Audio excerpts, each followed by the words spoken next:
100 students linked arms and faced the tanks. They were shot down. Then another 100 linked arms, and they were shot down.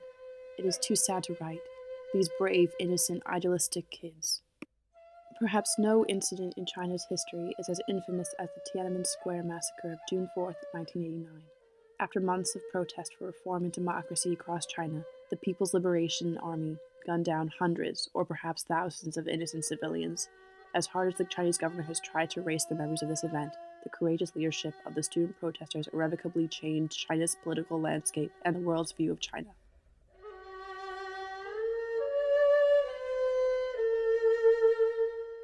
The seeds of this discontent were planted long before any violence actually occurred. In 1949, Mao Zedong established the People's Republic of China. In 1976, Premier Zhou Enlai died, and his followers gathered in Tiananmen Square to both honor his life and criticize the government. In what is known as the Tiananmen incident, mourners and police clashed, and Tiananmen became a platform for the future protests that would occur there. In 1987, Party General Secretary Hu Yaobang was criticized by fellow leaders for not being harsh enough against student protests and growing liberalism, referred to as the Democracy Wall, and was eventually forced to resign. In 1989, the year of the massacre, Yaobang died, and people once again gathered into the square to commemorate him and voice their discontent. During the commemoration of his death, 3 student representatives carried a petition to the steps of the Great Hall in front of 100,000 students who had gathered in the square the night before. These protesters were angered by the lack of response from the government, and the students began to boycott their classes. Hunger strikes were initiated, and several elected student representatives began formal talks with leaders, which eventually dismantled. On the 6th day of the hunger strike, Premier Li Peng summoned several students for the televised talk in the Great Hall of the People, but the government was still preparing to declare martial law on the protesters. This plan was leaked to the student leaders, who consequently replaced the hunger strikes with massive sit-ins. On May 20th, the government formally declared martial law in Beijing, but the army's advance toward the city was blocked by both students and citizens. On the 24th, student Chai Ling was named commander-in-chief. She decided to reject the resolution and end occupation. On May 30th, the goddess of democracy was unveiled and at 10 meters high stood a physical representation of the student-led protests. On June 3rd, Chinese troops were ordered to reclaim the square by any means necessary. At 10 p.m. that night, soldiers opened fire on any protester or civilian who tried to block the advance.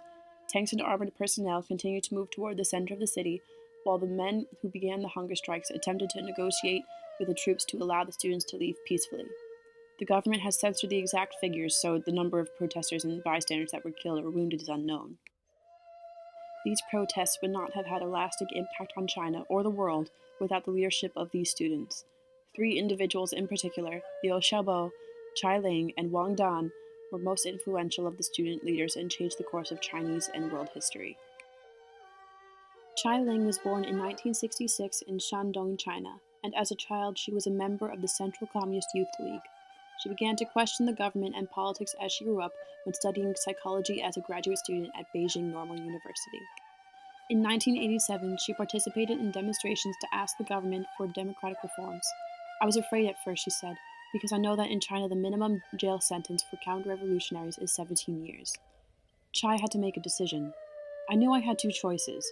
One was to leave the country and do my graduate work in an American school. The other was to stand up and join the movement." Chai joined the sit-ins in Tiananmen Square in 1989, objecting to the government's lack of response to their demands for freedom. She and several other students were catalysts for a hunger strike, hoping to draw attention to the cause and provoke international action. On May 12th, she delivered an energizing speech that was broadcasted around the world. Chai Ling was elected commander-in-chief of the Students' Democracy Movement, and her ideas inspired thousands of Chinese students and workers to travel to the square and participate in the demonstrations. Both she and her husband feared for their lives and immediately went into hiding. I could hear bullets flying and people screaming. We climbed to the upper tier of the People's Monument, and I could see the tanks lined up at the edge of the square. They would both face immediate execution if they were discovered, as 2 of Chinese government's most wanted criminals. Most of the time I was hidden alone, and I had lots of time to reflect on what happened in Tiananmen Square. But I think that after 40 years of repression, this was the most pacific and reasonable revolt imaginable. The 2 both eventually escaped to France, and Chai later led a memorial rally in front of the U.S. Capitol, urging supporters to keep fighting for a democratic China. Chai Ling was nominated for the Nobel Peace Prize in 1990 and continues her activism after establishing All Girls Allowed, an organization fighting gendercide in China. Wang Dan grew up in a residential compound that belonged to the Museum of Chinese Revolution in Beijing. Under the influence of his parents, he came to know the history of the Chinese Communist Party very well. From a young age, Wang was interested in political activism.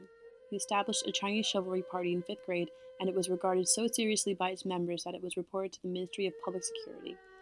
The kids who belonged to the party were even questioned by the government officials.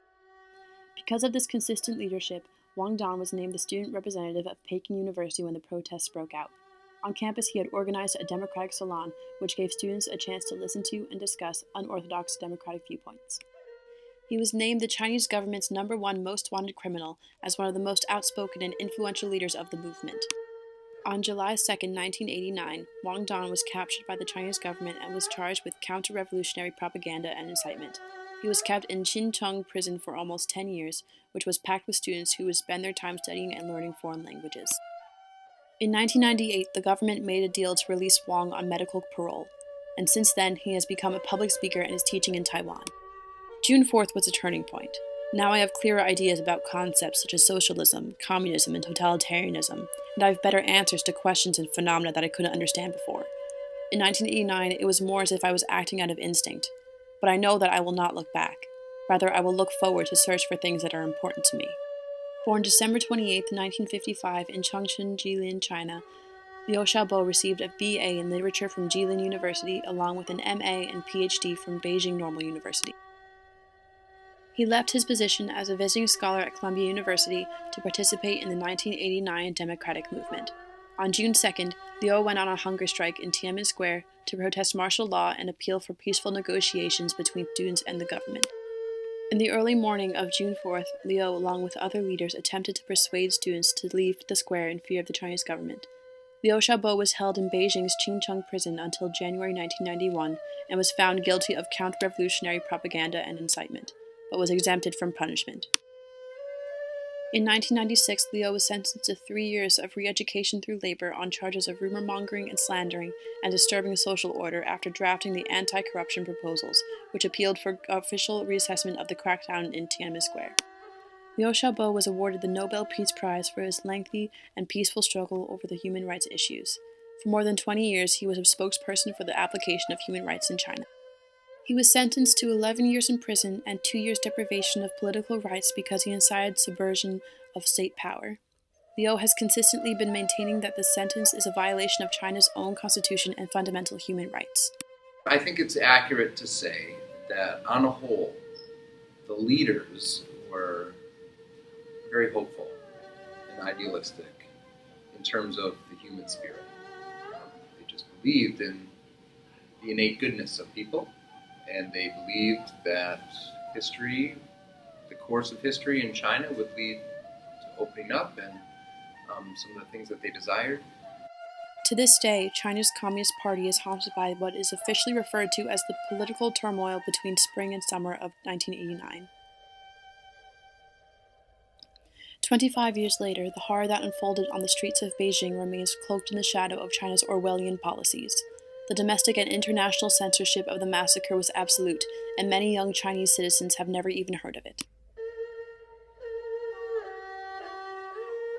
Qi Xianzheng was a physics professor during the time of the protests, and believes that the students should have petitioned the government through less confrontational methods. Many people like her accept the official version saying the students were chaotic and dangerous, as it is a much more believable story than a government firing on peaceful citizens. 25 years later, she says she can never forget seeing the troops march into the square, and still gets chills when she thinks about it.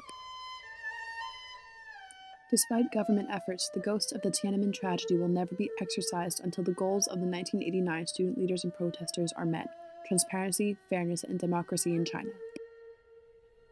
Without the courageous leadership of 3 student protesters, Chai Ling, Wang Dan, and Liu Xiaobo, there would not have been a permanent and lasting impact on the Chinese people and on the world. Bodies had been crushed, lives destroyed, voices silenced. They had guns, jails, and propaganda machines. We had nothing. Yet somehow it was on that June 4th that the seeds of democracy were planted in my heart, and the longing for freedom and human rights nourished. So it was not an ending after all, but another beginning.